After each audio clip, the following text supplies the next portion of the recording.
Innal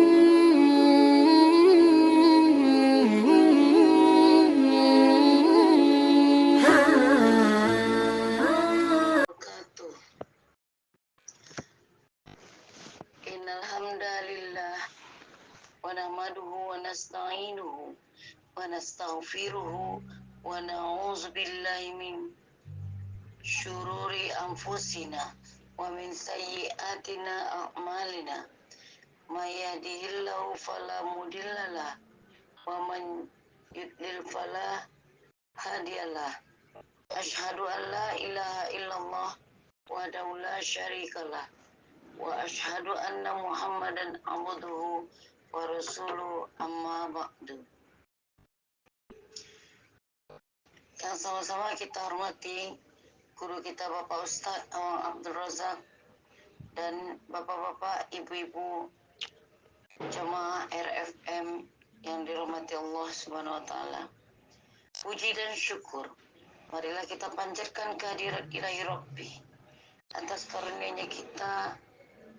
karunia-Nya sehingga kita bisa sama-sama dalam rangka thalabul ilmi, mencari ilmu, serta kita bersilaturahmi di majelis yang mulia ini dalam keadaan fi amanillah, sehat walafiat. Mudah-mudahan setiap derap langkah kita, usaha kita bisa membuahkan pahala bagi kita semua, bisa menjadi penghapus dosa dan pengangkat derajat di hadapan Allah Subhanahu wa taala. Amin amin ya rabbal alamin. Tak lupa semoga salawat serta salam senantiasa tercurah limpahkan kepada junjungan kita Nabi Muhammad sallallahu alaihi wasallam, kepada keluarganya, sahabatnya, para tabi'in tabi'ut tabi'ahum, kepada kita semua dan kepada seluruh umatnya hingga akhir zaman, yang menjadikan sebagai uswatun hasanah, suri tauladan yang baik. Baiklah bapak-bapak, ibu-ibu jamaah majelis zikir wa ta'lim riyadhah firqatul mujahidin, untuk memulai acara ini marilah sama-sama kita mengucapkan basmalah, bismillahirrahmanirrahim, dan acara selanjutnya kita masuk ke acara inti penyampaian ilmu kajian kitab Al-Hikam hikmah kedua oleh Bapak Ustadz Awang Abdul Razak, yang akan ditutup terakhir nanti dengan doa.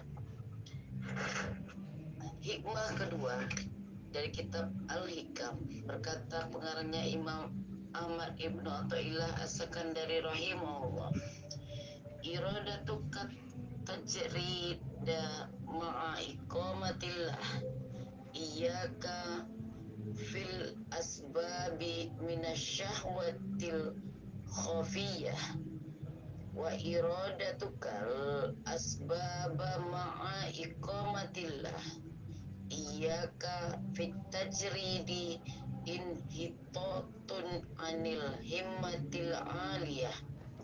Keinginanmu untuk lepas dari kesibukan urusan duniawi, padahal Allah telah menempatkanmu di sana, termasuk syahwat yang tersamar, dan keinginanmu untuk masuk ke dalam kesibukan urusan duniawi, padahal Allah telah melepaskanmu dari itu, sama saja dengan mundur dari tekad luhur. Baiklah Bapak Ibu, kita dengarkan penjelasan dari Bapak Ustadz kepada Bapak Ustadz dan tempat kita bersama. Assalamualaikum warahmatullahi wabarakatuh. Waalaikumsalam warahmatullahi. Bismillahirrahmanirrahim. Alhamdulillahirabbil alamin. Assalatu wassalamu ala asyrafil anbiya wal mursalin wa ala alihi wa sahbihi ajmain. Ashhadu an la ilaha illallah wahdahu la syarikalah wa ashhadu anna Muhammadan abduhu wa rasuluh. Amma ba'du. Qala Allah Ta'ala fi imaminal Qur'anil Karim fi surati Ghafir ayat 44, wa ufawwidu amri ilallah innallaha basyirum bil ibad. Sadaqallahul adzim. Wa qala Rasulullah Muhammad sallallahu alaihi wasallam, Allahumma inni astakhiruka bi ilmika wa astaqdiruka bi kudratika wa as'aluka min fadlikal azim. Rawahul Bukhari. Puji beserta syukur marilah kita panjatkan kehadirat Allah Subhanahu wa taala, yang mana Allah pada saat ini masih memilih kita untuk Allah dudukan di majlis ilmi, di majlis riyadhah. Mudah-mudahan menjadikan wasilah keberkahan untuk kita semua. Amin ya Allah ya Rabbal Alamin. Ibu-ibu, bapak-bapak jamaah RFM yang dirahmati Allah Subhanahu wa taala, atas kudrat dan iradat Allah kita masih dijumpakan dan kita melanjutkan hikmah. Kemarin hikmah pertama, sekarang hikmah kedua. Ini kalau bisa ibu-ibu seperti santri ditalar gitu. Enak kalau ditalar itu. Yang kemarin min alamatil i'timadi alal a'mal nuksunur roja inda wujudil jilal. Nah, di luar kepala ditalar. Iradatuka at-tajrid ma iqamatillahi iyyaka fil asbab min syahawatil khafiyah wa iradatukal asbab ma iqamatillahi iyyaka fit tajrid inhitatun anil himmatil aliyah. Jadi kita diingatkan dengan ucapan-ucapan kalam-kalam Syekh Ibnu Athaillah. Di dalam hikmah yang kedua ini akan menceritakan tentang manusia di dalam mendapatkan rizki dari Allah Subhanahu wa taala ada dengan dua cara. Yang pertama dengan cara tajrid, yang kedua dengan cara taksib atau asbab. Di dalam judulnya iradatuka at-tajrid, keinginanmu dengan tajrid, ma iqamatillahi iyyaka fil asbab, sementara Allah masih menempatkanmu di dalam asbab min syahwatil khafiyah, maka itu merupakan syahwat yang samar, yang halus, keinginan yang halus. Wa iradatukal asbab ma iqamatillahi iyyaka fit tajrid, dan keinginanmu kepada asbab pada saat Allah menempatkanmu di dalam tajrid, itu merupakan jatuh dari himmah yang tinggi. Bapak-bapak, ibu-ibu jamaah RFM yang dirahmati Allah Subhanahu wa taala. Dalam hikmah ini, Syekh Ibnu Athaillah menggunakan beberapa istilah baku di dalam khazanah sufi, bahasa-bahasa tasawuf yang harus dipahami dahulu agar mendapatkan pemahaman yang utuh. Istilah-istilah itu, satu tajrid, yang kedua asbab, yang ketiga syahwat, dan yang keempat himmah. Nah, jadi 4 perkara itu kita harus kuasai dulu artinya. Kembali kita ke judul nanti. Tajrid itu penanggalan atau melepaskan atau pemurnian. Ada orang yang murni, dia itu ibadah terus tiap harinya. Tidak pernah usaha, tidak pernah nyari uang. Dia itu ibadah, ngajar ngaji, terus ngajar ngaji, ibadah, ngajar ngaji, ibadah, ngajar ngaji, ibadah. Begitu terus menerus. Ada lagi asbab. Kalau asbab adalah sebab-sebab datangnya rezeki. Kalau ini mah orangnya bekerja terus di pabrik, ngantor, tani, ada yang pekerja buruh, ada yang bekerja dimanapun bekerja, dia mendapatkan rezeki dari Allah dengan cara bekerja. Ada yang mendapatkan rezeki dari Allah dengan cara tajrid, atau dengan cara dia ibadah dan ibadah. Mengajar santri ke masjid, ke madrasah, ke rumah, masjid, madrasah, rumah, masjid, madrasah, rumah. Pekerjaan orang-orang tajrid. Ada lagi syahwat. Tajrid sudah, Asbab sudah syahwat. Syahwat itu adalah keinginan yang kuat kepada bentuk-bentuk material duniawi. Keinginan kepada bentuk material duniawi yang sangat kuat, itu syahwat namanya. Ada lagi himmah. Himmah itu adalah keinginan yang tinggi, keinginan yang menuju ke hadrat Allah Subhanahu wa taala. Himmatul aliyah. Nah, jadi sudah jelas tajrid, asbab, syahwat, himmah. Bapak-bapak, ibu-ibu jamaah RFM yang dirahmati Allah Subhanahu wa taala. Allah berfirman di dalam Al-Qur'an, "Wa ma khalaqatul jinna wal insa illa liya'budun." Tidaklah kami ciptakan jin dan manusia kecuali untuk ibadah kepadaku, kata Allah Subhanahu wa taala. Illa liya'rifun, kecuali untuk ma'rifat kepadaku, untuk ibadah kepadaku. Nah, jadi tugas kita di muka bumi ini untuk beribadah. Fungsi utama kita diciptakan oleh Allah mengabdi kepada Allah. Seluruh yang berhubungan dengan diri kita itu sarana untuk menunjang kita ibadah. Untuk menunjang kita ibadah kepada Allah. Semua sarana yang berhubungan dengan diri kita, pakaian kita, rumah kita, fasilitas mobil, semuanya itu Allah berikan untuk menunjang, dalam rangka menunjang ibadah kita kepada Allah Subhanahu wa taala. Artinya, bukan kita tidak boleh istirahat santai-santai, bukan kita tidak boleh senang-senang, bukan kita tidak boleh berdagang, bukan kita tidak boleh bertani, bukan kita tidak boleh ngantor. Tetapi ingat, Allah ciptakan kita adalah untuk ibadah. Apabila sampai waktunya ibadah, semuanya tinggalkan.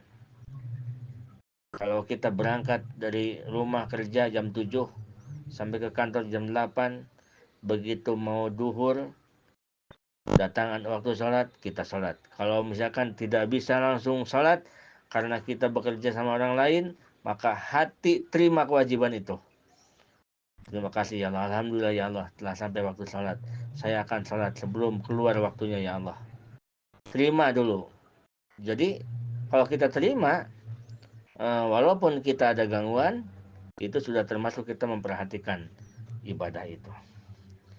Nah, apabila kita asik bekerja, apabila kita asik bersenang-senang bermain, waktu sholat malah kita terus aja tukang dagang. Waktu sholat mau ditinggalkan, takutnya pas kita pergi sholat yang beli banyak. Nah, itu namanya yang tidak percaya dengan Allah. Kenapa? Karena yang mendatangkan rezeki ke kita itu Allah, yang mendatangkan tukang, yang mendatangkan pembeli kepada kita pun Allah Subhanahu wa taala. Udah ditungguin, kirain mau pada beli, ternyata nggak jadi. Ruginya 2 kali. Itu. Apabila kita asik bekerja, asik bersenang-senang, tidak tahu waktu salat dibabat terus. Nah, ibadah dilupakan. Itu ada kesalahan, ada error, tidak sesuai dengan diciptakannya kita oleh Allah Subhanahu wa taala. Kita diciptakan oleh Allah ibadah. Tetapi di saat datang waktu ibadah kita tidak memperhatikan.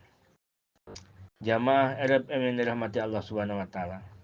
Contoh, kita contohkan yang mudah seperti HP. HP fungsi utama HP adalah untuk hubungan komunikasi, untuk telepon atau SMS atau WA, komunikasi yang penting-penting. Tetapi di dalam HP itu banyak aplikasi-aplikasi. Ada aplikasi musik, ada kalkulator, ada apapun, banyak aplikasi di HP itu. Lalu misal kita lagi pakai HP, pakai musik.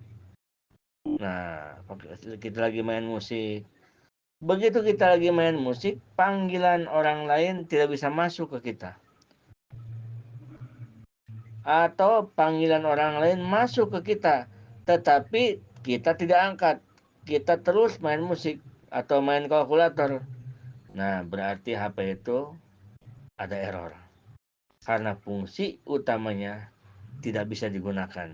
Karena HP fungsi utamanya adalah alat komunikasi.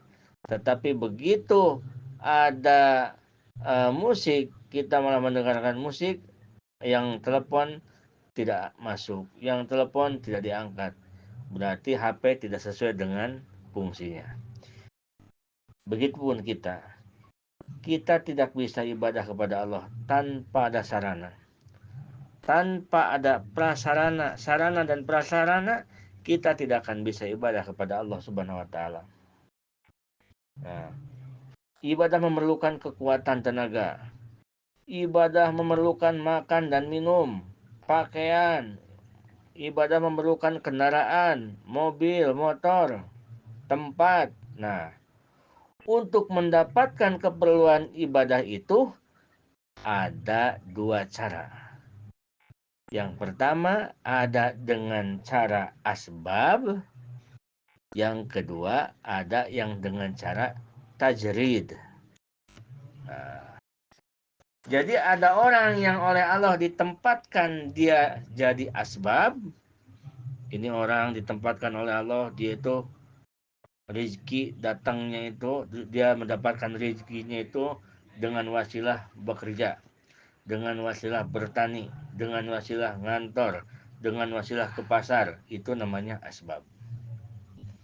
Nah, ada lagi orang yang Allah tempatkan di tajrid. Dia mendapatkan rezeki dari Allah Subhanahu wa taala itu bukan dari hasil bekerja. Tetapi tiba-tiba orang tua kaya meninggal dapat warisan. Banyak warisannya. Sampai tidak akan habis. Di bawah mati juga tidak akan habis. Nah, itu nggak usah bekerja itu. Itu tajrid, itu sengaja oleh Allah. Pekerjaan engkau adalah ibadah hanya kepada Allah. Ngaji, ibadah ngaji. Nah, atau kita nih udah tua, pensiunan. Udah pensiun. Ada yang ngejamin. Anak misalkan, itu ditajridkan oleh Allah. Jadi kerjaan kita jangan salah. Kerjaan kita jangan malah jadi dagang.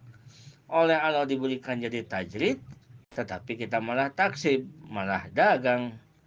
Tidak boleh. Begitu.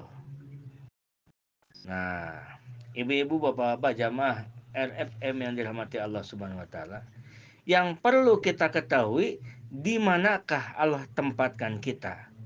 Apakah kita ditempatkan oleh Allah di makom tajrid, yaitu ibadah ibadah saja.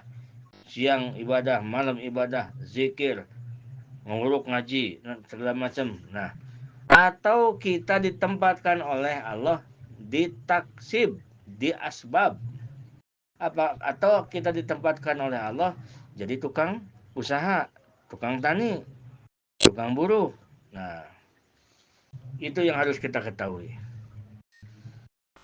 Jamaah RFM yang dirahmati Allah Subhanahu wa taala, tandanya orang-orang yang direstui oleh Allah dalam makom asbab, tandanya bahwa dia itu ditempatkan oleh Allah di makom asbab, di makom sebab. Sebab itu tani, ngantor, itu kan. Terus ke pasar, usahalah sebab itu. Oleh Allah, engkau itu direstui jadi seorang usaha, seorang buruh, bukan tukang wirid. Tandanya itu ada 6. Jika 6 perkara tanda ini ada, jangan ingin kita pindah ke makom tajrid. Gitu. Kalau ada isyarah dari Allah Subhanahu wa taala, 6 tanda ini ada, maka berarti kita oleh Allah ditempatkan di makom taksib, sabab. Di makom sebab. Yang pertama tandanya itu adalah husulul kifayah wal muwasa'ah lil fuqara'i wal masakin. Yang pertama, tandanya usaha yang kita jalankan itu cukup untuk kebutuhan kita, kebutuhan anak, keluarga, kebutuhan kita, bahkan bisa membantu orang lain.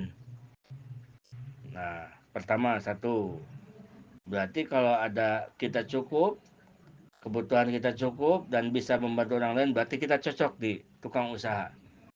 Asbab, di sebab. Nah, kata ibu-ibu, kalau saya mah selalu nggak cukup, apalagi bisa bantu orang lain. Kebutuhan saya banyak, kebutuhan saya belum beli lipstik pun harganya berapa, belum beli bedak, bedak harganya sekian ratus ribu, belum segala macam banyak. Nah, yang dimaksud dengan cukup di sini itu bukan cukup-cukup untuk untuk keinginan kita, tetapi kebutuhan yang primer seperti makan, pakaian, yang pokok, bukan yang selain itu. Gitu. Saya juga ini nggak cukup nih, nggak cukup saya bisa bagi-bagi. Ini kan saya mau ganti mobil, mobil saya mau yang bagus, mobil saya mau ganti mobil aja nggak cukup. Nah itu nggak termasuk itu. Itu bukan yang begitu. Yang dimaksud dengan cukup itu adalah dia cukup dengan sampai sekeluarga tidak kuat makan, sampai bisa ibadah, nutupin aurat. Nah, selebihnya itu bukan haram, tetapi selebihnya itu bukan hal yang disebut menjadi udur di dalam sebuah perkara. Artinya, kalau kita punya kendaraan, itu kan bukan termasuk dengan husul kifayah. Husul kifayah ini adalah yang terkecil. Usaha yang kita jalankan itu cukup untuk kebutuhan kita, bahkan bisa membantu orang lain. Nah, berarti kita cocok ditempatkan oleh Allah di tempat usaha. Yang kedua, la yulhihil asbab an zikrillah. Usahanya tidak melalaikan dari zikrullah, dari zikir kepada Allah. Usahanya tidak melalaikan ibadah kepada Allah. Ke pengajian tetap bisa masuk link, tetap bisa pengajian, tetap bisa ikut ngaji, malam bisa, siangnya kita usaha. Oh, berarti ada langgar waktu. Waktu sholat berjamaah ke masjid bisa, bapak-bapak. Oh, berarti kita itu ditempatkan di tempat sebab usaha. Jangan kita pindah ingin jadi tukang wirid aja gitu, nggak boleh. Yang ketiga, la yajuruhul asbab ila ma haramahullah. Usaha kita tidak menarik kepada sesuatu yang diharamkan oleh Allah. Jadi usahanya itu tidak menimbulkan sesuatu yang diharamkan. Aman dari paharaman-paharaman. Nah, cocok itu kita di asbab, usaha. Yang keempat, muasaratul abror. Dia berusaha ke pasar, tani, atau ngantor, tetapi bergaul dengan orang-orang yang baik. Pergaulannya baik. Yang keempat, husulun niat mujanabatul asror. Dia jauh dari hubungan orang-orang dengan orang-orang yang jahat. Yang keenam, husul niat solihah. Hasil niat yang soleh. Nah, 6 perkara ini ada di kita. Jika 6 perkara ini ada, berarti kita ditempatkan Allah di situ.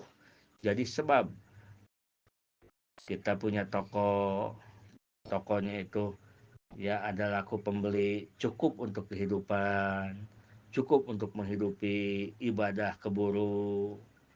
Nah, terus bergaul dengan orang-orang yang baik, mau sholat pun terburu, bapak-bapaknya berjamaah keburu, itu cocok. Itu ditempatkan oleh Allah di situ. Nah, yang terakhir tadi yang keenam, husul niati solihah. Hasil niat yang soleh. Karena kita mencari kita berusaha itu mau jualan, mau ngantor, mau apapun, itu perlu dengan niat. Semua orang sama, semua pada ke pasar. Tetapi yang membedakan adalah niat di dalam hati masing-masing. Jadi niat kita kalau mau pergi ke kantor, ibtiga'u fadlillah. Kalau kita mau pergi ke pasar, ibtiga'u fadlillah. Kalau kita mau pergi kemanapun kita mau berusaha, mau menafkahi anak dan istri, ibtiga'u fadlillah. Kita berusaha itu mencari anugerah Allah. Saya niat mencari anugerah Allah dengan melalui ke pasar. Saya niat mencari anugerah Allah ke kantor. Saya niat mencari anugerah Allah kemanapun kita pergi. Nah, begitu. Karena anugerah Allah itu lebih khusus dari mencari rezeki. Jangan niat mencari rezeki. Kalau kita niat mencari rezeki, salah. Kenapa? Dalam madhab ahlus sunnah wal jamaah yang disebut rizki itu ar-rizku yasmalu al-halal wal haram. Rizki itu termasuk bisa halal, bisa haram. Nah, jadi niat kita berusaha itu mencari anugerah Allah Subhanahu wa taala.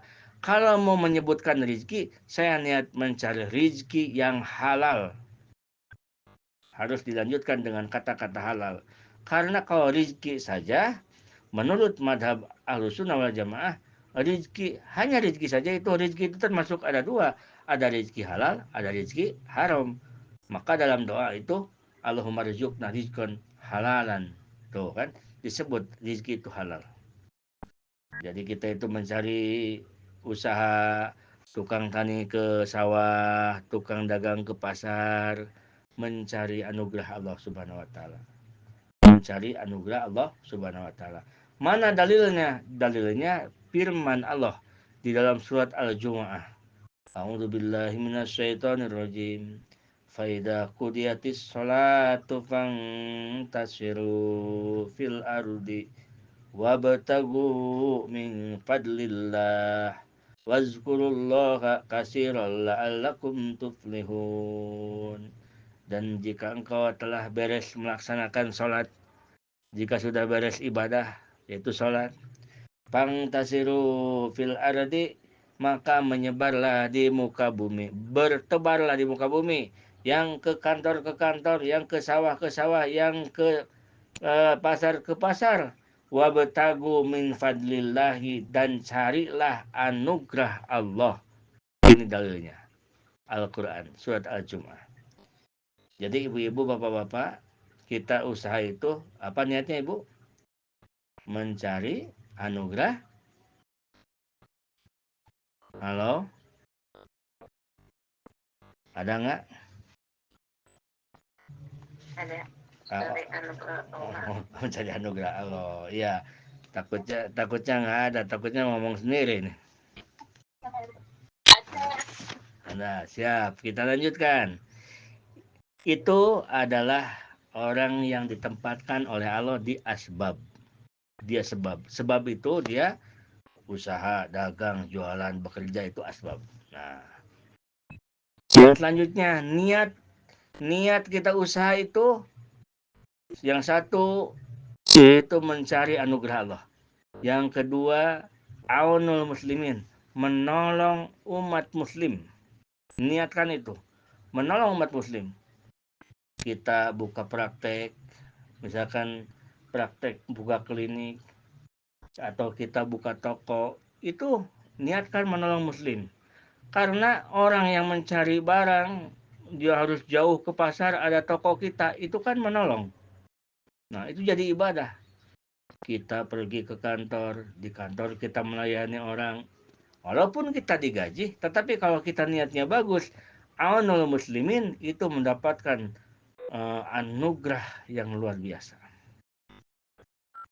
Begitu ibu bapak sekalian.